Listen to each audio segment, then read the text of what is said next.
গাজায় চলমান যুদ্ধের মাঝে ইসরায়েলের বিভিন্ন প্রান্তে মুহুর্মুহু রকেট হামলা চালিয়েছে ফিলিস্তিনি সশস্ত্র গোষ্ঠী হামাস ও ইসলামিক জিহাদ। সোমবার অবরুদ্ধ এই উপত্যকা থেকে ইসরায়েলে দফায় দফায় ওই রকেট হামলা চালানো হয়েছে বলে জানিয়েছেন সেখানকার বাসিন্দা ও কর্মকর্তারা।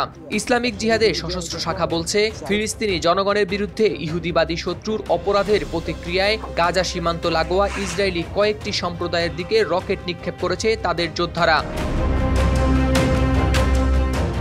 এদিকে ইসরায়েলের সামরিক বাহিনীও এর সত্যতা নিশ্চিত করে জানিয়েছে, সোমবার গাজা থেকে ইসরায়েলি ভূখণ্ড লক্ষ্য করে নিক্ষেপ করা হয় প্রায় 20টি রকেট, যা গত 9 মাসের মধ্যে গাজা থেকে চালানো সবচেয়ে বড় হামলা। তবে এই হামলায় পাওয়া যায়নি কোনো হতাহতের খবর। বার্তা সংস্থা রয়টার্সকে দক্ষিণ গাজার খান ইউনিসের পূর্বাঞ্চলীয় এলাকার বাসিন্দারা জানিয়েছেন, ইসরায়েলি ফোন নম্বরগুলো থেকে তারা বাড়িঘর ছেড়ে যাওয়ার নির্দেশ সংক্রান্ত কিছু খুদে বার্তা পেয়েছেন। কেউ কেউ বলেছেন এর অর্থ হতে পারে ইসরায়েলি বাহিনী ওই এলাকায় ফিরে আসবে, কারণ গত কয়েক সপ্তাহ আগেই এলাকাটি ছেড়ে চলে গেছে ইসরায়েলি বাহিনী। যদিও ইসরায়েলি সামরিক বাহিনী এই বিষয়ে কোনো মন্তব্য করেনি।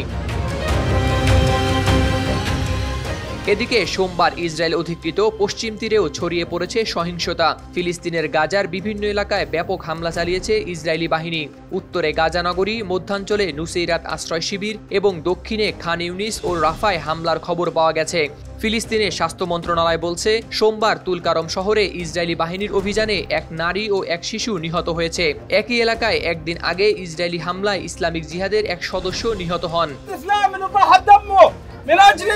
প্রত্যক্ষদর্শীরা জানিয়েছেন, খান ইউনিসের পাশাপাশি দক্ষিণ গাজার রাফা এলাকা ও মধ্য গাজার নুসেইরাত আশ্রয় শিবিরে হয়েছে ইসরায়েলি হামলা। এছাড়া গাজা নগরীর সুজাইয়া এলাকায় পঞ্চম দিনের মতো চলছে যুদ্ধ। সেখানে ইসরায়েলি ট্যাঙ্কগুলো থেকে ছোড়া হচ্ছে গোলা। সুজাইয়ার ফিলিস্তিনি যোদ্ধাদের সঙ্গে কঠিন লড়াই চলছে বলে জানিয়েছেন ইসরায়েলের প্রধানমন্ত্রী বেনিয়ামিন নেতানিয়াহু। ইসরায়েলি বাহিনী জানিয়েছে, সুজাইয়ায় বিমান হামলা চালিয়ে হত্যা করা হয়েছে প্রায় 20 জন সশস্ত্র যোদ্ধাকে। গাজার স্থানীয় স্বাস্থ্য মন্ত্রণালয় জানিয়েছে, 9 মাস ধরে চলা যুদ্ধে উপত্যকাটিতে নিহত হয়েছেন 38,000-এরও বেশি ফিলিস্তিনি, আহত হয়েছেন 80,000-এরও বেশি। হতাহত এই ফিলিস্তিনিদের বেশিরভাগই নারী ও শিশু। ইসরায়েলের অব্যাহত বোমা হামলায় উপত্যকায় তৈরি হয়েছে ভয়াবহ মানবিক বিপর্যয়কর পরিস্থিতি। হাওলাদার শামীম, RTV।